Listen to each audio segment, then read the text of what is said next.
अस्सलाम वालेकुम नाज़रीन, खुशामदीद आपको कहते हैं। प्रोग्राम है यू आस्क्ड फॉर इट और प्रोग्राम अमूमी तौर पर हम एक ही हमारे एक्सपर्ट होते हैं, एक ही गेस्ट होते हैं और वो होते हैं डॉक्टर सदाकत अली।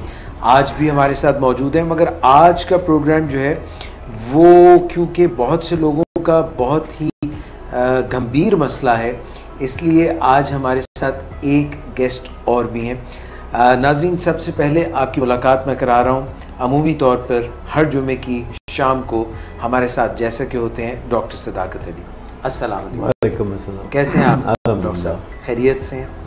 और नाज़रीन, आज हमारे साथ जो हैं मिस शुमाइला बतूल भी हैं, जो कि यहाँ पे असिस्टेंट डायरेक्टर हैं विलिंग वेज में और क्लिनिकल साइकोलॉजिस्ट हैं, और उम्र से नहीं मगर अपने काम की वजह से काफ़ी सीनियर हैं। हम उनको भी खुशामदीद कहते हैं आज के प्रोग्राम में। वेलकम। Thank you sir. नाज़रीन, जिस मसले की वजह से हम आज बात करना चाहते हैं, डॉक्टर सदाकत का भी इसमें ख़ास इंटरेस्ट है और मिस शुमाइला भी इस पर बहुत काम कर चुकी हैं। डॉक्टर साहब, मसला वहम के मुतालिक है, OCD के मुतालिक है, वहम और वसवसे।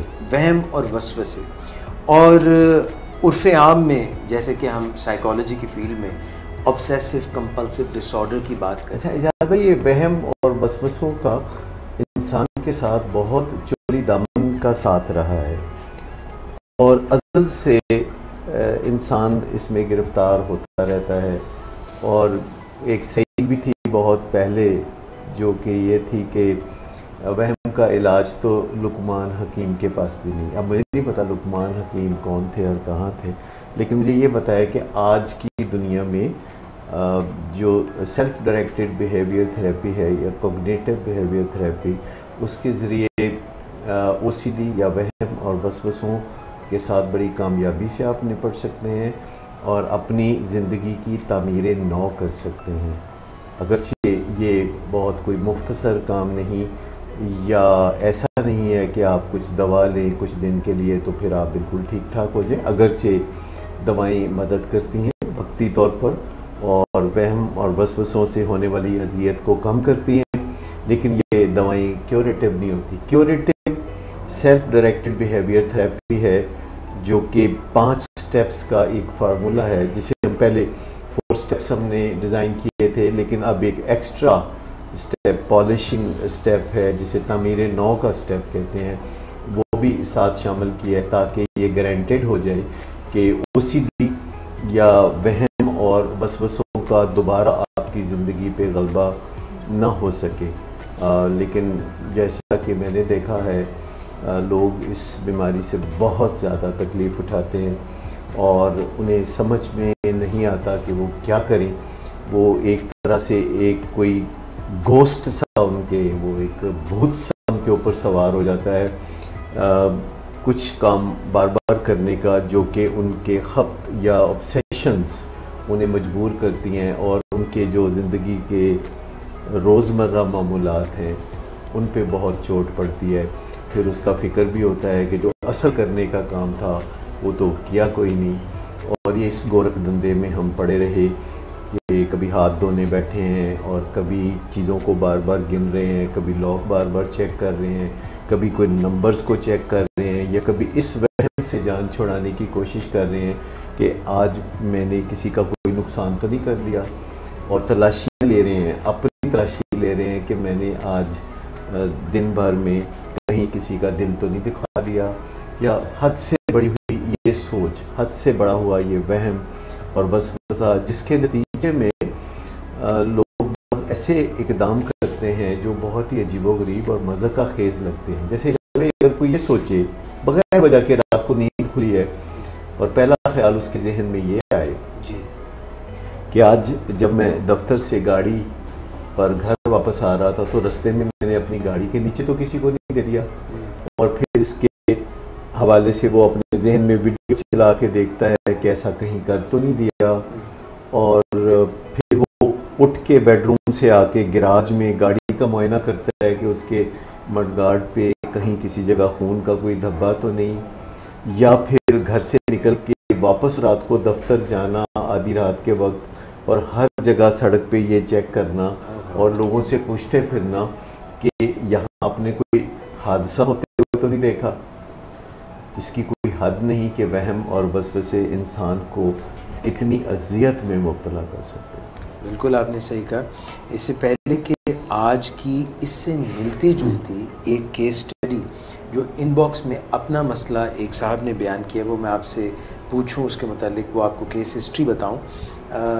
मिस शुमाइला, आप जिक्र कर रही थी जब हम ओसीडी का डिस्कशन कर रहे थे कि ये बीमारी जो है किस तरह से हमारी साइकोलॉजी को यरगमाल कर लेती है और ये किस तरह से एक माइंड डिजीज़ की शक्ल इख्तियार कर लेती है, समथिंग लाइक दैट। अच्छा, मैं थोड़ा सा पहले बता दूं कि मैंने मिस शुमाइला के साथ मिल के ओसीडी पे काफ़ी काम किया है। एक्चुअली काम तो ये करती है, मैं थोड़ी सी डिज़ाइनिंग करके थोड़ा बता देता हूँ कि यूँ करें, और ये लोगों को कामयाबियों से हमकिनार करती हैं। लोग आते हैं, मैं एवेल्यूएट करता हूँ ओसीडी को और फिर उनके लिए प्रोग्राम डिज़ाइन करता हूँ, पर उस प्रोग्राम को अमली जामा पहनाने में मिस शुमाइला का बहुत रोल है और इनका तवील तजर्बा है। अब आपने क्योंकि ये जिक्र कर ही दिया है तो मैं फिर ये थोड़ा सा जानना चाहूँगा, क्योंकि हम बहुत डिस्कशन करते हैं आपस में, मगर हमने हमारे यहाँ विलिंग वेज में जो स्ट्रक्चरल ट्रीटमेंट प्लान्स जैसे एग्जीक्यूट होते हैं कभी उस पर ऐसा बात नहीं की।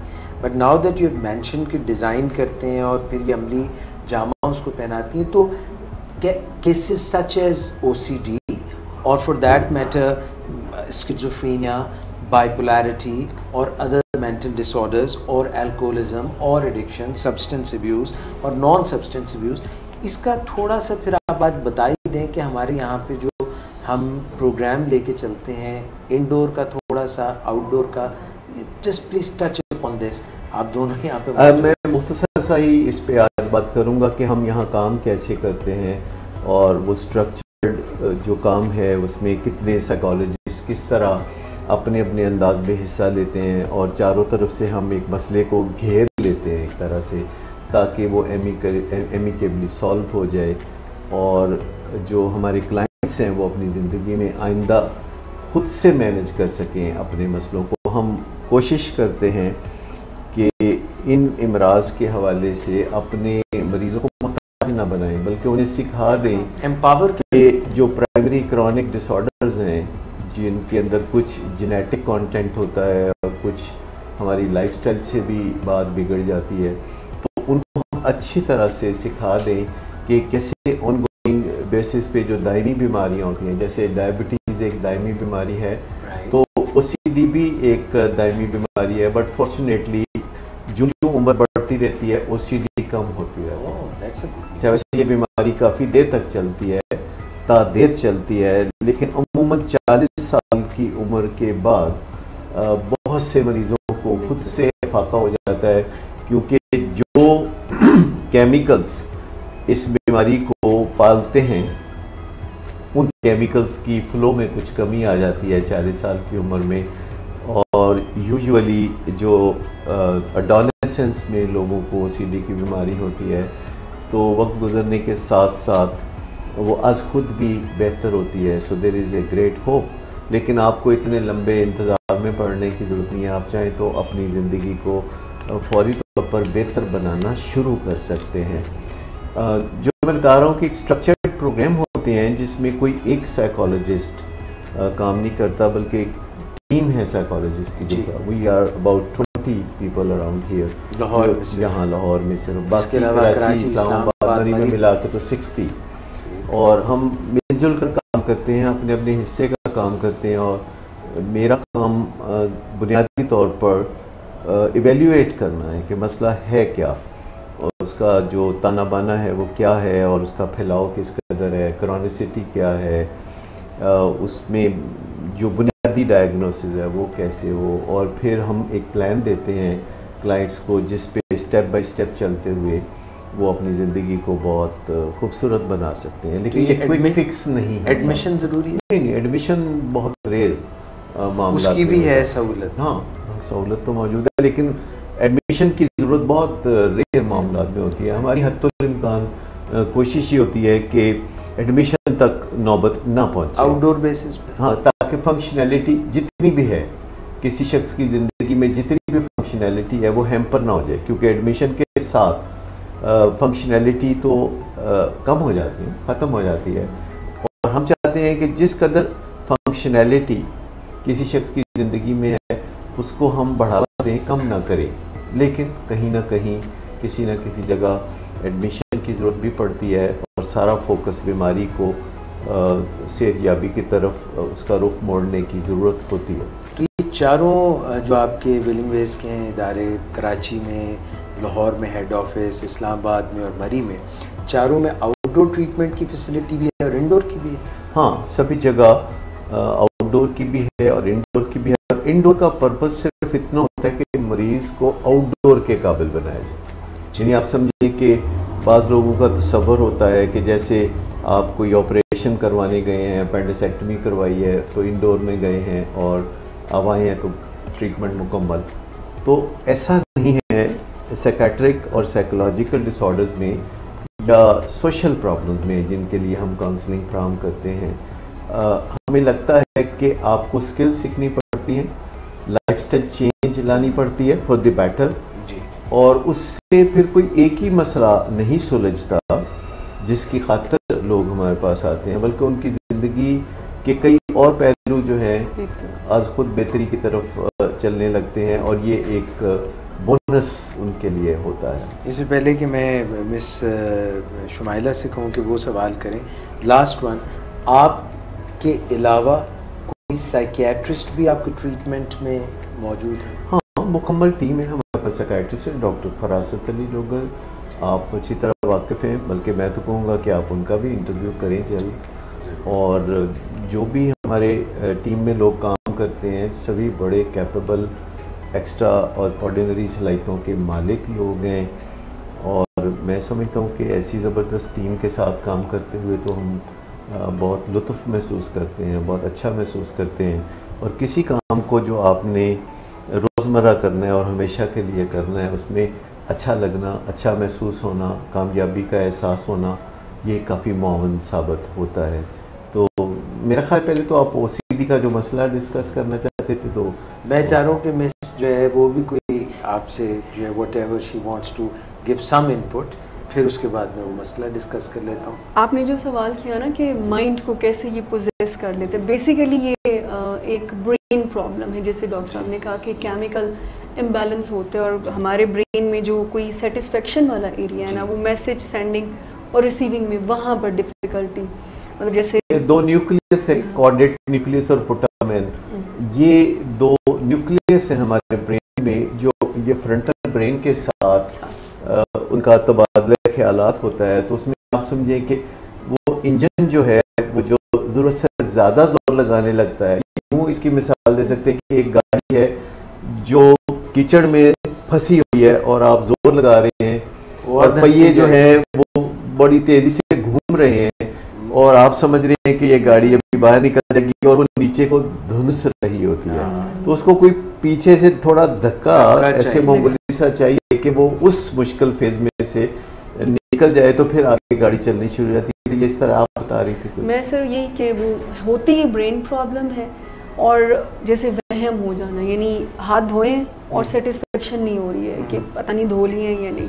और सबसे क्रॉनिक बात ये होती है कि सम हाउ पेशेंट को ये पता होता है कि ये मैं ठीक नहीं कर रहा हूँ, ये जो बार बार हाथ में धो रहा हूँ इसकी ज़रूरत नहीं है, इसकी ज़रूरत नहीं है, लेकिन रोक नहीं पाता। एग्जैक्टली तसल्ली नहीं उनको होती। तो इनफैक्ट उनकी तसल्ली, अगर सिंपल वर्ड्स में कहें ना, कि सेटिस्फेक्शन और तसल्ली बीमार हो जाती है। देखिए, इसमें जो हमारा ख्याल होता है वो हमें पता होता है कि ये जो हमारा ख्याल है उसके मुताबिक अर्जेंसी नहीं है या ये दुरुस्त बात नहीं है, लेकिन हमारे अंदर कोई ब्रेन में केमिकल्स ऐसे होते हैं कि वो जो छा जाते हैं। जैसे कि कई दफ़ा अर्जेंसी नहीं होती, मिसाल के तौर पर आपको रात 2 बजे ख्याल आता है कि मैं पिज़्ज़ा ऑर्डर करूं। अब अर्जेंसी नहीं है, ना आपको भूख लगी हुई है, पर ये ख्याल है जो कही जा रहा है कि भूख लगी हुई है तुम पिज़्ज़ा खाओ। अच्छा, आपको एट द सेम टाइम असल हकीकत पता भी होती है, और यहीं से अच्छे इलाज की बुनियाद भी पड़ती है कि आप ऐसा समझते हैं कि हाथ जो है वो मेरे साफ हैं, लेकिन आपके अंदर फिर भी एक कांस्टेंट जो है वो आता रहता है ख्याल कि साफ नहीं है, इनको साफ कर लें। यानी अजीब मखमसे वाली बात है कि एक लेवल पे आपको अच्छी तरह पता है कि आप जो सोच रहे हैं, यानी जो ऑब्सेशन है वो हकीकत पर मबनी नहीं है, ये कोई गड़बड़ है, ये डिसेप्टिव ब्रेन मैसेज है, ये एक धोखाधड़ी वाला मैसेज है, ये सच्चा मैसेज नहीं है, ये एक झूठा मैसेज है जो मेरे ब्रेन की तरफ से उभर के मेरी तरफ आ रहा है, और आप फिर भी उसके सामने अपने आप को बेबस पाते हैं। और आप ये बहुत ही एक इंटरेस्टिंग मामला है जो कि exactly at the same time painful बहुत ज़्यादा है कि आपको पता भी है। और सर बहुत दफ़ा पेशेंट्स आर्ग्यूमेंट अपने साथ करते हैं कि अगर ना साफ हुए तो, जैसे अभी शुरू में आपने एग्जांपल दी थी ना कि रात को उठकर सड़क पे भी देखना है कि कोई हादसा वगैरह तो नहीं हुआ। somehow उनको अंदाज़ा भी होता है कि ये मैं ठीक नहीं कर रहा हूँ, लेकिन they are compelled to do. अच्छा, ये डिसेप्टिव ब्रेन मैसेजेस बेशुमार होते हैं हमारे, और हमें पता होता है कि जैसे शॉपहॉलिक्स होते हैं तो उन्हें पता होता है कि उन्हें इस चीज़ की ज़रूरत नहीं है, और साथ ही उनके ब्रेन से उनको मैसेज मिल रहा होता है कि आप धड़ाधड़ खरीदारी कर लो, तो रोक नहीं पाते, वो अपने आप को रोक नहीं पाते। इसकी मिसाल आप यूँ समझ लेंगे कि पीछे एक्चुअल केमिकल्स हैं जिनकी फ्लो बढ़ी हुई होती है, और वो केमिकल पुश कर रहे होते हैं आपकी बेटर जजमेंट के खिलाफ। यानी जो आपके अंदर एक वाइज पर्सन भी मौजूद है जो अपनी नहीफो नज़ार आवाज़ में कह रहा होता है कि मेरी भी सुन लो, लेकिन उसकी सुनी नहीं जा रही होती क्योंकि केमिकल उस चीज़ को बुलडोज कर रहे होते हैं, जो कि जिनका ताल्लुक साइकोलॉजी से नहीं साइकेट्री से है। यानी ये नफ्सियात नहीं है, ये असाब की बात है, ये ब्रेन की बात है। ये ऐसे ही है जैसे कि अगर किसी को बहुत गुस्सा हो और गुस्से में वो किसी के ऊपर हमलावर होना चाहता है, तो आप जानते हैं कि अगर किसी ना किसी तरीके से बीच में वक्फा आ गया, किसी ने इंटरवीन कर दिया, वक्फा आ गया, जैसे लड़ते हुए लोगों को लोग छुड़ा के दूर ले जाते हैं, और 2-4 घंटे अगर गुजर जाएं, वैसे तो वो 2-4 घंटे जब गुजर जाते हैं तो फिर वो एक दूसरे के साथ जो हाथापाई का एक उनसर उनके अंदर जोर मार रहा होता है वो बैठ जाता है, वो ठंडा हो जाता है, क्योंकि जो केमिकल्स हैं वो थक जाते हैं, एग्जॉस्ट हो जाते हैं। और एक यहाँ से बात ये भी समझ लगती है वहम और जो वसवसे हैं उनके मामले में भी, कि अगर आप किसी न किसी तरीके से डिले कर दें, कोई ना कोई डिले करना शुरू करें, और आप ये जोर लगाना छोड़ दें कि उनको स्नब करना, यानी अपने ऑब्सेशंस को स्नब नहीं किया जा सकता, क्योंकि अगर आप हेड ऑन उनसे लड़ेंगे तो वो चूंकि केमिकल है और आपके अंदर की जो आवाज़ है वो उस वक्त उसके ऊपर बज़ाहिर हावी है, छा गई है, तो आप अपना जोर आजमाई इस तरफ ना करें, आप किसी ना किसी तरीके से टाइम गेन करें। यानी लारा जिसे कहते हैं, जिसे कहते हैं लारा लप्पा, तो वो जो लारा लप्पा है ना, जैसे कि आपको किसी पे बहुत सख्त गुस्सा है और अगर आप फौरी तौर पर फैसला करेंगे, जैसे आपने किसी से बेइंतहा नाराज है और आपका फिलफौर दिल चाह रहा है कि इसको फायर कर दिया जाए, तो अगर आप के अंदर एक बीच में आवाज आ जाए कि कर देना तुम इसको फायर, लेकिन सुबह कर देना, ठीक है, बस सिर्फ इतना, फायर कर देना पर सुबह कर देना। अब आपने इरादा निगेट नहीं किया जी, निगेट नहीं, नफी की, ये नहीं आप अपने आप को उस वक्त मजबूर करें कि तुम बाज आ जाओ, इसको फायर मत करो, ये नहीं कह रहे आप कह रहे हैं कि सुबह इस बारे में अगर सोच विचार कर ली जाए तो कैसा है, कर देना, सुबह फायर कर देना। अभी करने की क्या जरूरत है, अभी में और सुबह में क्या फर्क है, फंक्शनैलिटी तो होती नहीं है रात में ऑर्गेनाइजेशन में। तो जब आप सुबह उठते हैं, एक नई सुबह, आपके केमिकल्स की फ्लो उस तरह नहीं होती अक्सर औकात जैसे कि गुजरी हुई रात के आगाज में थी, और वो कहते हैं रात गई और बात गई। तो इससे समझने की बात यह है कि बाज़ औक़ात हमें सिर्फ टाइम गेन करने की ज़रूरत होती है, और हमारा दिमाग दुरुस्त समत में चलने लगता है तो सबसे पहला जो फार्मूला होता है वो टाइम गेन करने की ज़रूरत है, क्योंकि ये OCD है, ऑब्सेसिव कंपल्सिव डिसऑर्डर। यानी ऑब्सेशन ये है कि आपको खप्त हो रहा है, खप्त होता है किसी बात का जो दुरुस्त नहीं होती। बाय डेफिनेशन खप्त का मतलब ये है कि वो दुरुस्त ख्याल नहीं है। और दूसरी बात ये है जिसे हम कहते हैं कंपल्शन, कि मजबूरी है करके आपको ऐसे लगता है कि एक जहन अटक के रह गए एक चीज की तरफ कि अभी करना है। और सेलियंसी एक चीज होती है कि बाज़ लोगों में किसी चीज के करने का ख्याल पैदा होता है जिसे आप इम्पल्स कहते हैं, और बेवक्त आइसक्रीम का ख्याल आ गया या बेवक्त कोई ख्याल आ गया, और फिर आप कहते हैं कि अगर मैंने इस वक्त नहीं किया तो फिर ये कोई जिंदगी नहीं है। तो फिर वो जो जिस इसे सेलियंसी कहते हैं कि वो दफा हमारे इतना ऊपर आ जाता है, इतना उनकी अहमियत हो जाती है कि हम खुद परेशान हो जाते हैं कि 2 घंटे पहले तो कहीं नामो निशान नहीं था इस सोच का, और ये अब जो सोच आई है तो ये ऐसे लगता है कि मेरी कुल कायनात, मेरी कुल जिंदगी जो है इस पे उसका इन्हिसार है, तो मैं अभी अभी कर गुजरूं। और ये जो इम्पल्स कंट्रोल है ये भी हम सब इंसानों को सीखने की ज़रूरत होती है। और बचपन में वालिदैन का भी फ़र्ज़ है कि जो ठहराव है, जो सोच विचार है, जो अमली कदम उठाने से पहले कुछ ख़ास वक्फा होता है, उसके बारे में तरबियत दी जाए। और एकदम से पहला ख्याल ज़हन में आते ही, जिसे कहते हैं बेखतल कूद पड़ा, आतिश नमरूद में इश्क, हाँ, तो वो वाली बातें जो है वो नहीं होनी चाहिए। अब थोड़ा बहुत सोच विचार जरूर करनी चाहिए। OCD बाय डेफिनेशन एक डिसऑर्डर है, ठीक है ना, ऑब्सेसिव कंपल्सिव डिसऑर्डर। और जो चीज डिसऑर्डर में होती है उसको ऑर्डर में, वो ऑर्डर में भी होती है। अच्छा, जो चीज डिसऑर्डर में होती कभी ऑर्डर में भी होती है, वो कभी ऑर्डर में भी होती है। और उसका इलाज यही है कि उसे ऑर्डर में लाना होता है। जैसे ट्रैफिक डिसऑर्डर हो गया, सड़कों पे लोग भिड़ गए आपस में, चारों सड़कों पे से लोग आके तो चौक में एक दूसरे के साथ सींग फंसा के खड़े हैं, और फिर सार्जेंट आता है और वो उनको अपनी अपनी राह पे लगाता है, तो ट्रैफिक इन ऑर्डर होगी। इसी तरह बाइपोलर डिसऑर्डर है। तो जितने भी डिसऑर्डर होते हैं ये वो चीज़ें होती हैं जो कि असल में ऑर्डर में कभी थी, और आपने उनको ज़रूरत से ज़्यादा जुनून के साथ करना शुरू कर दिया, और हद से ज़्यादा करना शुरू कर दिया, एतदाल से ज़्यादा करना शुरू किया।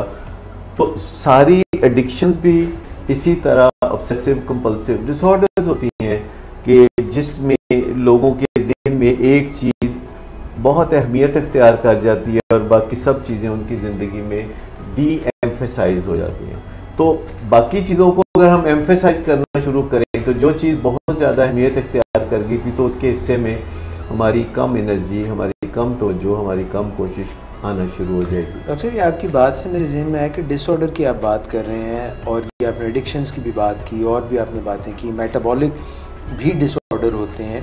तो इसका मतलब है कि जिस तरह के डिसऑर्डर्स आप बात करें, अगर क्रॉनिसिटी है इनमें, दायमी है, तो हम साइकोथेरेपी या काउंसलिंग से भी इनका इलाज कर सकते हैं और मेडिसिन से भी, या दोनों से? ना, मेडिसिन तो वक्ती इलाज है। प्राइमरी क्रॉनिक डिसऑर्डर्स में मेडिसिन का इलाज वक्ती इलाज है, जैसे शिज़ोफ्रेनिया है या बाइपोलर डिसऑर्डर है। ज़्यादातर साइकेट्रिक जो डिसऑर्डर्स हैं जैसे डिप्रेशन है, तो इसका क्यूरेटिव इलाज नहीं होता कि कोई दवा आप दें तो उस दवा की वजह से मर्ज़ बिल्कुल जड़ से उखड़ जाए, ऐसा नहीं होता। ये लोग समझते हैं, चूँकि डॉक्टर बताते नहीं, डॉक्टर शाय फील करते हैं, डॉक्टर ज़रा शर्मीले होते हैं। आप एग्री करते हैं उससे? मैं तो बहुत शर्मीला।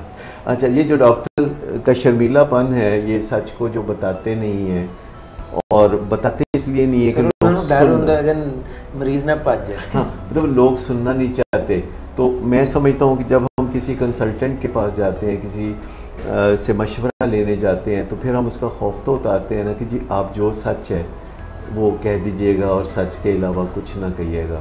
तो ये मौका तो देना चाहिए, और अगर डॉक्टर को कोई ये मौका ना भी दे तो डॉक्टर का अपना इखलाकी फ़र्ज़ है कि आखिरकार अगर वो एक अच्छे डॉक्टर या कंसल्टेंट के तौर पर अपना करियर बनाना चाहता है तो शुरू में ही उसे असर्टिवनेस के साथ अच्छे तरीके से, मगर एहतराम के साथ भी, और उसमें क्रूएलिटी नहीं होनी चाहिए।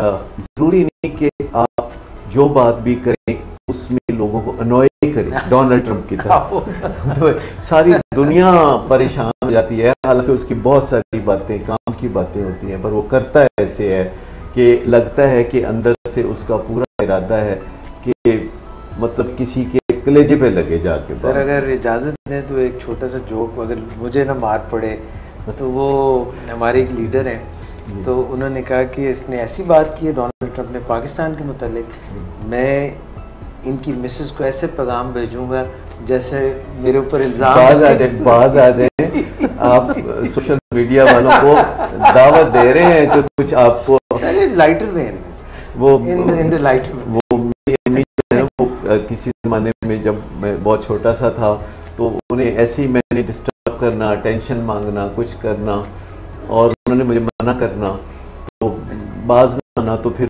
मैंने लगता है तेरियां हड्डियां लौंदियां ने। अच्छा, ये जो हड्डियां लौंदियां ने इसका मतलब है कि तुम्हारी हड्डियां मार मांग रही हैं और तुम्हारी कुछ मरम्मत का टाइम, तो मुझे लगता है आपकी भी जैसे कहते हैं ना, तो बात हम ये कर रहे थे कि सबसे पहले हमें समझ लेना चाहिए कि बीमारियां दो तरह की होती हैं। एक जैसे मलेरिया का आपने 2 गोलियां खाई तो बस उस दफा वाला मलेरिया, जब तक कि दोबारा आप मच्छर को काटने की दावत नहीं देंगे तो वो ठीक हो गया। ट्यूबरकुलोसिस भी एक लंबे इलाज के बाद, कई माह के इलाज के बाद मुकम्मल जड़ से ख़त्म हो जाती है। लेकिन डायबिटीज़ चलती रहती है, और हार्ट डिजीज़ जो है उसके लिए मुसलसल आपको किसी प्रोग्राम में रहना पड़ता है। शिज़ोफ्रेनिया में भी ये जो प्राइमरी क्रॉनिक डिसऑर्डर्स होते हैं जो देर रहते हैं, प्राइमरी का मतलब ये है कि वो किसी और बीमारी की वजह से नहीं होते, वो आज खुद बीमारी पैदा होती है आउट ऑफ नथिंगनेस, या जीन्स की वजह से वो बीमारी उभर के सामने आती है और जिस्म में एक पैटर्न बन जाता है, एक बिगाड़ बन जाता है। तो उसके लिए फिर आपको संवारने का काम भी रोज़मर्रा जारी रखना पड़ता है। ऑब्सेसिव कंपल्सिव डिसऑर्डर भी एक डिसऑर्डर है, और आप इसे ऑर्डर में ले आते हैं और फिर ये आपकी ज़िंदगी का अंदाज़ बन जाता है। आपको कुछ प्रैक्टिकली कुछ करना नहीं पड़ता, जैसे कि आप सुबह उठ के दांत साफ करते हैं तो ये आपकी ज़िंदगी का हिस्सा बन जाता है, तो फिर आपको ये दूबर नहीं लगता। इसी तरह डायबिटीज़ के लोगों को बाज़ औक़ात इंसुलिन लगानी पड़ती है या परहेज़ करना पड़ता है, फिर लोग वॉक करते हैं, लोग एक्सरसाइज करते हैं, तो उसमें जब उनकी ज़िंदगी का हिस्सा बन जाती हैं चीज़ें तो फिर उन्हें दूबर नहीं लगता, वो बिल्कुल नेचुरल चश्मे की तरह बहते हुए ये ऑर्डर है, ये ऑर्डर है। और याद रखिए कि जब आप लाइफस्टाइल चेंज करते हैं ये मुश्किल, तो इससे भी खलियां पड़ जाती हैं। खलियां समझते हैं आप, ये जो वर्जिश करते हैं लोग, लैक्टिक एसिड जमा हो जाता है मसल्स में, तो ज़्यादातर लोगों को जब खलियां पड़ जाती हैं तो वो क्या करते हैं, छोड़ देते हैं। इसी तरह जब लाइफस्टाइल चेंज हम करते हैं तो हमें समझ नहीं लगती कि ये कोफ्त कहाँ से जमा हो गई है, और हम उसको दुरुस्त करने की बजाय वो एक्टिविटी छोड़ देते हैं। हाँ, तो जो मेरा सवाल जी सर, जी आप कुछ कहें। मेरा सवाल था, आप कंप्लीट करने बाद इसी से अच्छा, जब जैसे हम एक्सरसाइज करते हैं तो खलियां पड़ जाती हैं तो हम कोई मसाज करा लेते हैं, कोई उस वक्ती तौर पर कोई एक आध दिन ब्रूफिन खा लेते हैं कि दर्द ज़रा ठीक हो जाए, और हम अपनी वॉक को या एक्सरसाइज को जारी रखते हैं। तो इसी तरह जब हम लाइफस्टाइल चेंज को लाते हैं, यानी अपने किसी डिसऑर्डर को डिसऑर्डर में बदलने के लिए, जैसे कोई ओवर ईटिंग का डिसऑर्डर है तो हम उसे दोबारा नॉर्मल ईटिंग में लाना चाहते हैं, तो फिर हमें ज़रा कोफ्त होती है, ज़रा बेचैनी होती है। जब हम ज़रा बदले हुए अंदाज में ज़िंदगी गुजारते हैं तो उसको अंडरस्टैंड करना चाहिए कि ये हमेशा के लिए नहीं है, और हम अपनी विल और अपनी असर्टिवनेस को यूज़ करते हुए इसे जारी रखेंगे। इसके बेनिफिट्स आने शुरू हो जाएंगे, ये रिवॉर्डिंग हो जाएगी, तो फिर हमें ये इसकी दुखन नहीं होगी। जी नशमा, मेरा सर सवाल ये था कि जैसे आपने कहा ना कि खलियां पड़ जाती हैं, जब हम ओसीडी के पेशेंट्स के साथ काम कर रहे होते हैं ना, तो असल में उनको उनके एक कोई कंफर्ट सा उन्होंने क्रिएट कर लिया होता है, बार बार वो रिचुअल परफॉर्म करके उससे बाहर आना उनके लिए बहुत मुश्किल होता है, बिकॉज असल में वो रिचुअल से उनको आराम मिलता है ना। देखना, अगर कोई किसी का ख्याल है कि मेरे हाथ गंदे हैं तो आराम इससे मिलेगा कि आप धो लें, लेकिन ये जुगाड़ है, ये क्विक फिक्स है, ये असल बात नहीं है, क्योंकि इससे आपको लगेगा कि मेरा अभी का मसला हल हो जाएगा, लेकिन थोड़ी देर के बाद वो ख्याल कि आपके हाथ गंदे हैं ये बहुत पहले से भी जोर से आएगा। लेकिन हम ये नहीं कह रहे कि इस ख्याल को रद्द कर दें, क्योंकि शायद केमिकल से लड़ने की आपकी सलाहियत नहीं है, लेकिन लारे लपे की आपकी सलाहियत है। आप उसे डिले जब करने में कामयाब हो जाते हैं, जो कि अभी हम फार्मूले को जब एक्सप्लेन करेंगे तो लोगों को समझ में आ जाएगी कि ये कैसे मुमकिन है, तो फिर उससे मसला हल होगा। वरना तो हम अपने दिमाग में एक कचहरी सी लगा लेते हैं जिसमें इस्तिगासा भी हम ही होते हैं कि हाथ गंदे हैं, और वकील सफाई भी हमारा खड़ा होता है जो कहता है नहीं अभी तो तुमने धोए हैं और धो धो के हाथ छील दिए हैं तुमने तो, और एक जज भी होगा जो हियरिंग करता है और हाँ करता है। और इस मुकदमेबाजी में जो कि दिमाग में चल रही होती है, फिर आखिर बात होती है कि हम अगली तारीख ले लेते हैं, पर तारीख पे तारीख, तारीख पे तारीख, तो ये इस झंझट में हम पड़े रहते हैं और मसला हल नहीं होता।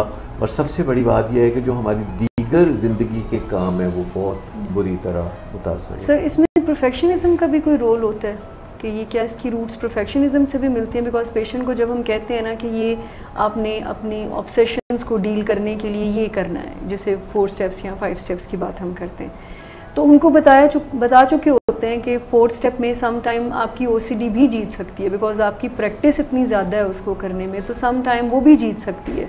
तो उस पर डिसहार्ट नहीं होना, यानी हार्शली अपने आप को जज नहीं करना, अपने आप को ये नहीं कहना कि फिट मत तुम्हारा, तुम रह नहीं सके, तुमने फिर धो लिए हाथ। तो उसमें ऐसा है कि अगर आपने डिले कर दिया है, जिसे हम कहते हैं कि OCD की उम्र ज़्यादा नहीं होती, स्क्रीनिंग की उम्र ज़्यादा नहीं होती, कहते हैं ज़्यादा से ज़्यादा ऑन एवरेज 22 मिनट तक आपको ये ख्याल तंग करते हैं, और अगर आप किसी तामीरी सरगर्मी में चले जाएं 20-22 मिनट के लिए तो ये कहीं पीछे ही रह जाती है OCD, जिसको हम कहते हैं क्रेविंग, जिसको हम कहते हैं। और उसके लिए 2 मिनट का पहले रख लें, फिर 5 मिनट का रख लें, फिर 7 मिनट का रख लें, और करते करते आप इसे बढ़ाते जाएं। और आप इसके लिए ये भी कर सकते हैं कि किसी और सरगर्मी को, जिसे हम next item of the agenda कहते हैं, उसकी तरफ, तामीरी सरगर्मी की तरफ तवज्जो दें, इस बात के साथ कि जब वो कर चुकेंगे तो वापस यही करने आ जाएंगे।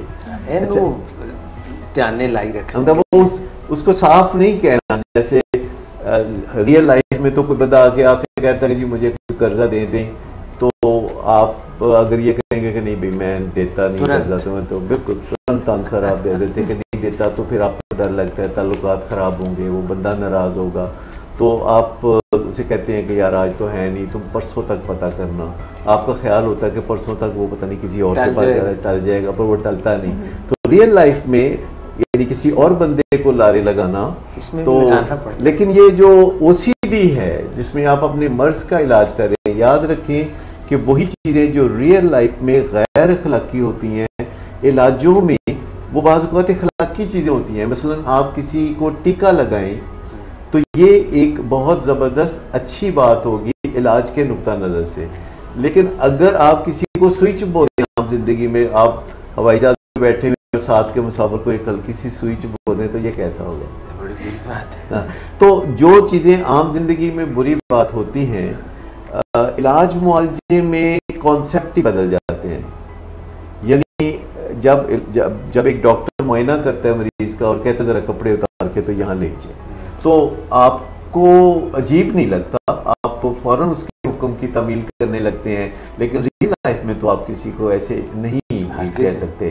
तो एक डॉक्टर साहब थे, वो अपने मतन में पहुंचे, तो वहाँ मतब में पहुंचे, तो वहाँ एक साहब थे, तो उन्होंने सब जाके मतलब ये इलाज के लिए आए हैं, तो उन्होंने कहा कि ये कपड़े उतारें और आप यहाँ पे लेट जाएं इधर काउच पे।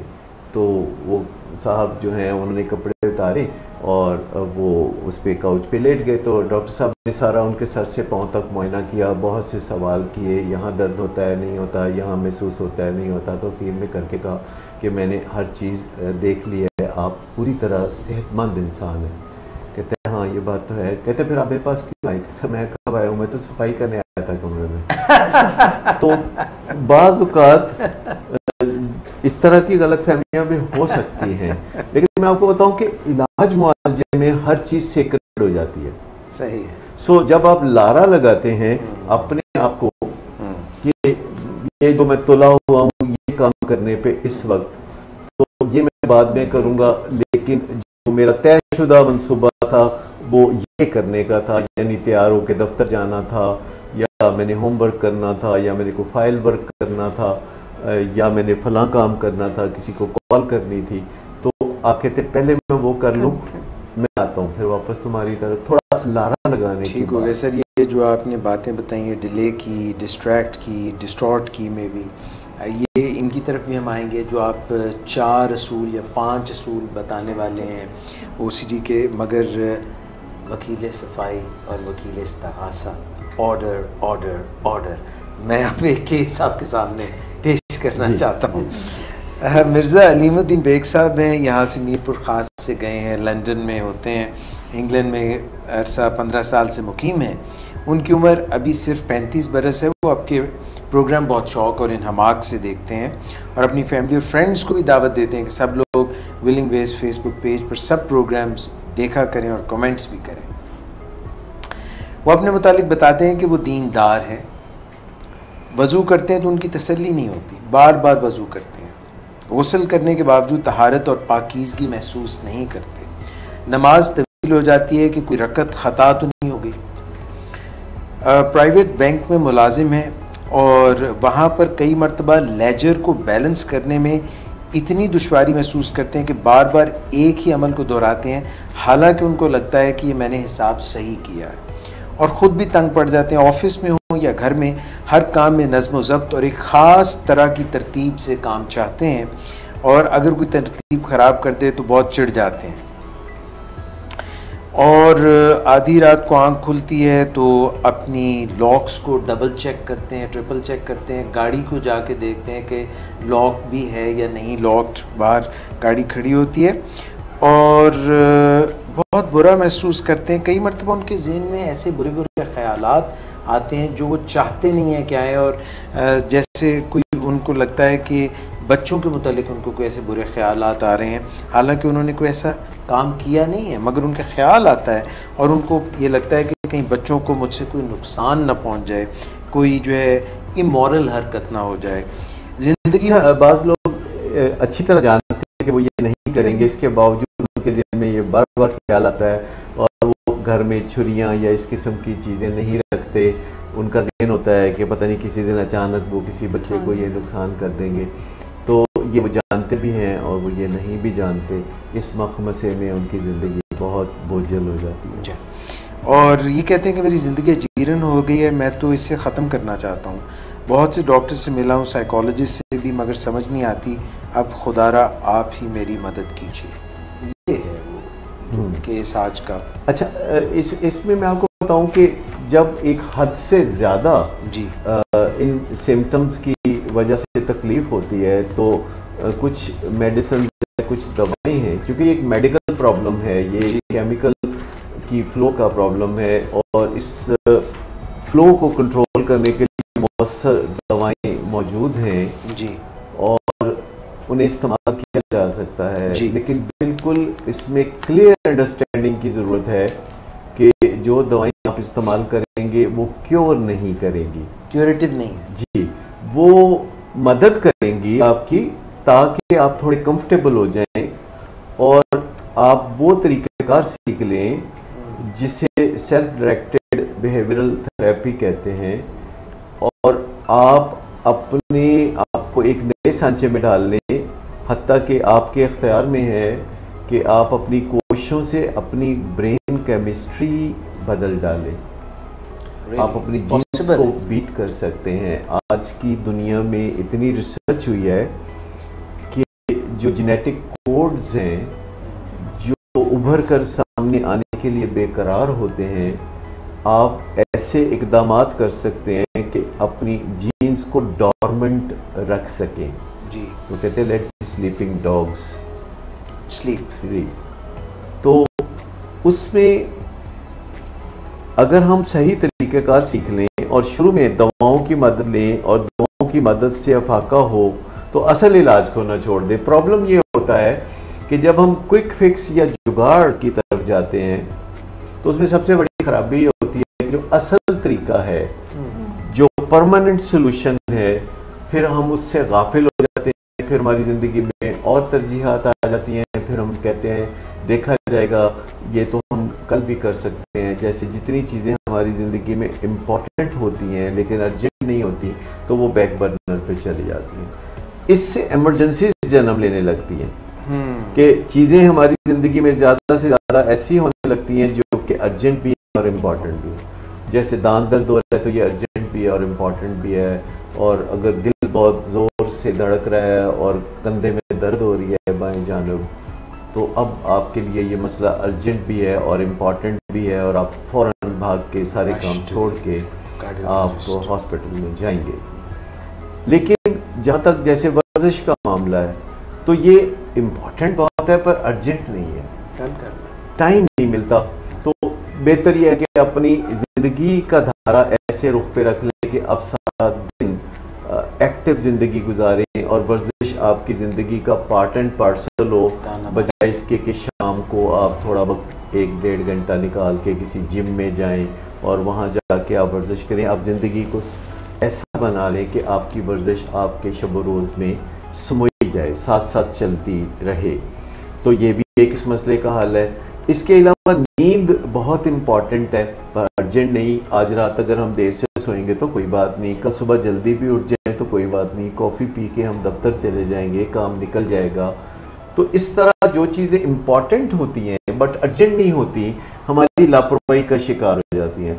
ताल्लुकात हैं, हम एक दूसरे से काफ़ी अरसे तक बाज़-औक़ात नहीं मिलते, हम कहते हैं मिलना बहुत इम्पॉर्टेंट है पर आज तो ये काम है और कल नहीं तो परसों नहीं तो संडे को, और फिर दिल से ये ख्याल निकल जाता है और वक्त गुजरता रहता है तो ताल्लुकात मुतासर होते रहते हैं। कहते हैं कि आँख हो जल पहाड़ हो जल, और ताल्लुकात चाहे सगे रिश्ते हों चाहे दोस्ताना हो, अगर आप बेल मिलाप नहीं रखेंगे तो जंग लग जाएगा। ये जो आप बातें बता रहे हैं ये ओसीडी में भी एप्लीकेबल है? सब एक्चुअली मेरा सवाल यहीं पे इससे रिलेटेड है कि फैमिली कैसे राइट वे में उनकी हेल्प कर सकती है, बिकॉज फैमिली को इतनी पेन का नहीं पता है जितना पेशेंट पेन से गुजर रहा है, और फैमिली समटाइम उनकी तसल्ली का काम कर रही होती है। हाँ तुमने कर दी है, इट्स ओके। अब इतना अहम नुक्ता उठाया है कि मैं जितना भी इसकी अहमियत को बढ़ा चढ़ा के आपके सामने बयान करूं तो कम है कि फैमिली के जो अरकान होते हैं, जो हमारे साथी होते हैं, वो हमें तकलीफ में नहीं देख सकते,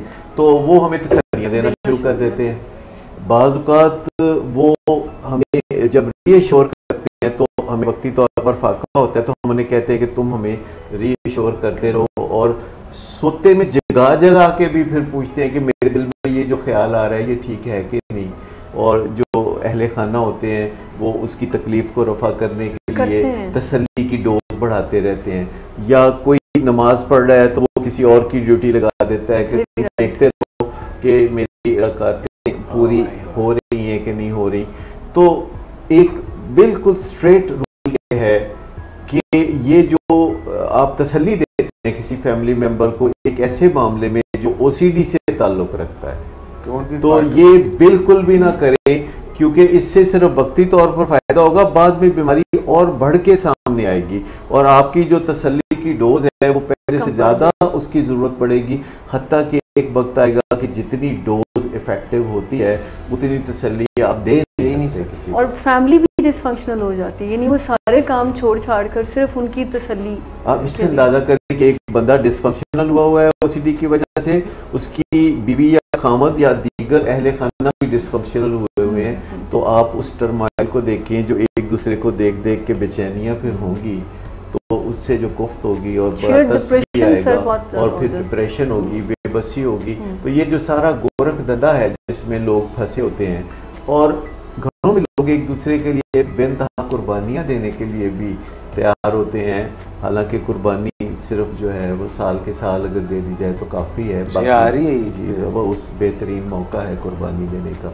लेकिन घरों में लोग गुड इंटेंशंस के साथ, बहुत अच्छी नेक इंटेंशंस के साथ दूसरों के लिए ऐसे रास्ते बना देते हैं जिन पे चलते हुए जाके वो फिसल के खाई में जा गिरते हैं। और हमें लगता है कि अभी के अभी जो तकलीफ़ है हमारे किसी फैमिली मेम्बर को, वो किसी ना किसी तरह हम दूर कर दें।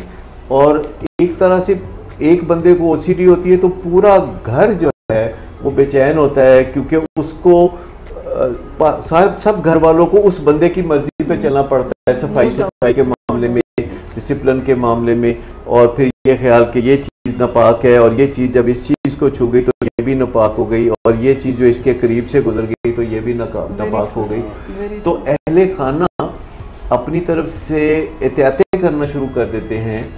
यानी आप अंदाज़ा करें कि एक हाउस वाइफ ने मुझे बताया कि उनके मियाँ चाहते हैं कि कटलरी में जो चमचे हैं वो एक ख़ास तरतीब से लगाए जाएं, क्योंकि बड़े चमचे इधर, फिर उसके बाद उससे छोटे, फिर उसके बाद उससे छोटे, और अगर उस तरतीब में कोई तब्दीली आ जाए तो बहुत क़यामत गुजरती है। मैंने भी उसी वो कैसे मैं जो अपनी वो ये लटकाता हूँ ना शर्ट्स, वो सब एक ही रुख पे लटकाता हूँ। अगर उल्टी लटकी हो तो उसको निकाल के उस रुख पे लटकाता हूँ। सर इसमें मेरे ये देखिए, ये उस जानिब सफर की निशानी तो हो सकती है। देखिए, बेतरतीबी को तरतीब में बदलना अच्छी बात है, ये इन ऑर्डर है, लेकिन इसका खप्त सवार कर लेना, इसकी बड़ी कीमत अदा करना। मिसाल के तौर पर एक साहब है जो अपनी कमीज़ों को जब एक ही जानिब वो लटकाते हैं हैंगरों पर और वो घर से निकल जाते हैं दफ्तर की तरफ, और रास्ते में उनको ख्याल आता है कि उन्होंने एक कमीज जो नीले रंग की थी वो उल्टी लटकाई हुई है, तो फिर जब वो वापस आते हैं तो ये अब डिसऑर्डर। अच्छा, आपको हमेशा याद रखना चाहिए कि ऑर्डर और डिसऑर्डर में फर्क बहुत बारीक है। दिस इज फाइन लाइन, बस वो फाइन लाइन है, जैसे सुर ताल में और बेसुरेपन में एक फाइन लाइन है। तो इसी तरीके से सर नदीम नूर साहब ने मुझे आज जो है रिक्वेस्ट की है कि मैंने प्रोग्राम में आपके सामने गाना सुनाना है। मेरी हिम्मत नहीं हो रही उस वक्त की, मगर मैं उनको ये बताना चाह रहा हूँ कि ईद आ रही है और ईद पे मैं उनको एक गाना डेडिकेट करना चाहता हूँ नदीम नूर साहब को, कि कुर्बानी कुर्बानी कुर्बानी अल्लाह को प्यारी है कुर्बानी। हाँ, बड़ा अच्छा है, ज़रूर डेडिकेट करें। लेकिन मैं आपको ये बताना चाहूँगा कि वो जो फाइन लाइन जिसका आपने जिक्र किया, देखिए लोग वज़ाइफ भी करते हैं, बिल्कुल ठीक है। अब मैं आपको बताऊं कि यहाँ बात करते हुए होंठ जलते हैं कि हम कैसे बात करें एक साइंटिफिक बात, कि ये सब जो है ओसीडी की तरफ जाने, यानी ओसीडी की जाने। आपने थोड़ी देर पहले मुझे कहा था कि वो बात नहीं करनी, हड्डियां लौंदियां वो हमने नहीं करनी, लेकिन बात सिंपल सी है कि जब ऐसा हो कि कोई घर में अपने दाखिल हो और वो कुछ सर्टन वज़ाइफ, ये मंत्राज होते हैं, मंत्राज जो है वो पढ़ता है और फिर किसी से सलाम दुआ लेता है। पहले घर में दाखिल होते ही वो जो घर में मुमकिना जिन्नात मौजूद हैं या बलाएं मौजूद हैं, उनको निकालना चाहते हैं। जिन बलाओं के साथ अहले खाना मौजूद थे घर में, तो एक बाहर से साहब आते हैं तो वो मुंह में कुछ मंत्राज पढ़ रहे हैं और आप उन्हें सलाम करें, उनसे पूछे दिन कैसा गुजरा था, और वो मुंह ही मुंह में कुछ, और आपने कई लोग देखे होंगे जब आप उनसे बात करें तो वो आपकी बात सुनने की बजाय उनके होंठ जो है फड़फड़ा रहे होते हैं और मुंह ही मुंह में कुछ पढ़ रहे होते हैं, वो आपकी बात बिल्कुल तवज्जो से नहीं सुन रहे होते।